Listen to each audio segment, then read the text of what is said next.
ഈ വെളുപ്പകാലത്ത് ഇവിടെ വരെ വന്നല്ലേ? ഇത് രേവതിയുടെ തന്നെയല്ലേ? കൊണ്ട് നീ കൊച്ചുന്നുണ്ടല്ലോ, നിന്നോട് രേവതിയുടെ കാര്യം പറയാൻ പറഞ്ഞ. പിന്നെ വീട് മാറിച്ചെന്ന് ഉറപ്പാക്കണ്ടേ? പാവം മനുഷ്യൻ, എന്റെ അപ്പൂപ്പനെ പോലെ ഉണ്ട്. അയ്യോ നമ്മുടെ വീട്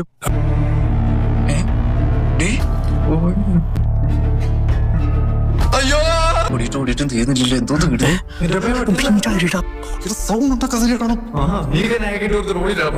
സാധനമൊക്കെ സെറ്റാണ്. പിന്നെ ഓമന സാധനം കൊണ്ട് രേവ സർപ്രൈസ് ചെയ്യാൻ വേണ്ടി ആളിൽ വിട്ടോട്ട് പോയി. എടാ നീ പറഞ്ഞ പോലെ പ്രാന്തം നമ്മളെ സ്വപ്നത്തിലെ പോലെ കണ്ടാലോ? നമുക്ക് സ്ട്രീറ്റ് ഫോട്ടോ എന്റെ അമ്മൂമ്മയുടെ വിവരം അതിലെ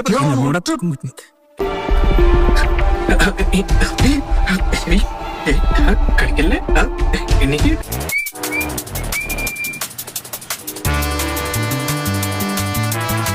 കൊള്ളാലോ. ഹായ്, ഇവനെ പട്ടി ഓടിക്കുന്നത്. ഓ ഈ പട്ടിയായിരുന്നു. എവിടെ പോന്ന്? എന്താണ് അവനെ അവള് വലിച്ചെടുത്തോണ്ട്. ഇതൊക്കെയാണ് യോഗം. ഞാൻ ഇപ്പൊ ഇടുന്നല്ലേ ഇങ്ങോട്ട് വന്നേ. ഇങ്ങോട്ട് വരാനെങ്കിൽ എന്നെ വിളിച്ചു പറഞ്ഞപ്പോ. നിന്റെ ഫോണുണ്ടോ? അതില്ലേ സമയമില്ലെന്ന് പറയുന്നേ. അത് പണ്ട് അമ്മൂമ്മയുടെ ദേഹത്ത് കയറിയ രക്ഷയെ അപ്പൂപ്പ ഒരു മരപ്പാവയാക്കിയിട്ട് അമ്മൂമ്മയുടെ രക്ഷയ്ക്കായി പൂജാമുറി സ്ഥാപിച്ചു. അത് ആ കൃഷ്ണവിഗ്രഹം. അത് കൃഷ്ണവിഗ്രഹമൊന്നുമല്ല. നോക്കി വെച്ച വിഗ്രഹം കാണുന്നപ്പോ ഈ പാവയ്ക്കൊരു കൃഷ്ണൻ ലുക്ക് തോന്നി. അങ്ങനെ സമയം കളയണ്ടല്ലോ എന്നോർത്ത് എടുത്തുകൊണ്ട് വന്നതാ. ദുർമന്ത്രവാദത്തിലെ പെരുമന്ത്രവാദം. ആ പാവ പിടിച്ചുകൊണ്ട് മരിക്കുന്ന ആളെ ആഴ്ച കാണുന്നത് എന്റെ അച്ഛമ്മ തന്നെയാണ്. പക്ഷേ അവിടെ വെച്ച് വീണ്ടും മരിച്ച വീണ്ടും ജനിക്കും.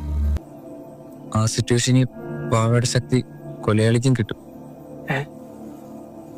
അതായത് മരിച്ച ആൾക്ക് കിട്ടിയ അതേ ലൂപ്പ് കൊന്നയാൾക്കും കിട്ടും. മണ്ടത്തരം പറയല്ലേ മാത്ത. ഈ ലൂപ്പ് ഓഫ് ആക്കി നമുക്ക് രക്ഷപ്പെടാൻ വേറെ എന്താ വഴിയുള്ളേ? ഈ ലൂപ്പ് ഉള്ളതുകൊണ്ടാണ്. നിനക്ക് സാധാരണ നടക്കാത്ത എന്തെങ്കിലും നടന്നിട്ടുണ്ടോ? എന്തെങ്കിലും ശക്തിയുള്ള പോലെ, അല്ലെ കണ്ടു തന്നെ വീണ്ടും വീണ്ടും കാണുന്ന പോലെ, അങ്ങനെ എന്തേലും? പറഞ്ഞ ഓർമ്മയുണ്ടല്ലോ, ഏതെങ്കിലും സിറ്റുവേഷൻ കയ്യിൽ നിന്ന് പോയാൽ പ്രാന്തം കൊല്ലുന്നവരെ നോക്കിക്കാതെ ആത്മഹത്യ ചെയ്തിട്ടാണെങ്കിലും അടുത്ത ലൂപ്പിൽ കയറിക്കണം. ഇതെല്ലാം തുടങ്ങിയത് എന്റെ ഐഡിയ, തീരുന്നത് എന്റെ ഐഡിയ തന്നെ ആയിക്കോട്ടെ. ഈ ബെല്ലടിക്കും മൊത്ത ഞങ്ങളുടെ എല്ലാവരുടെയും ചെയ്യാൻ നിന്റെ കയ്യില.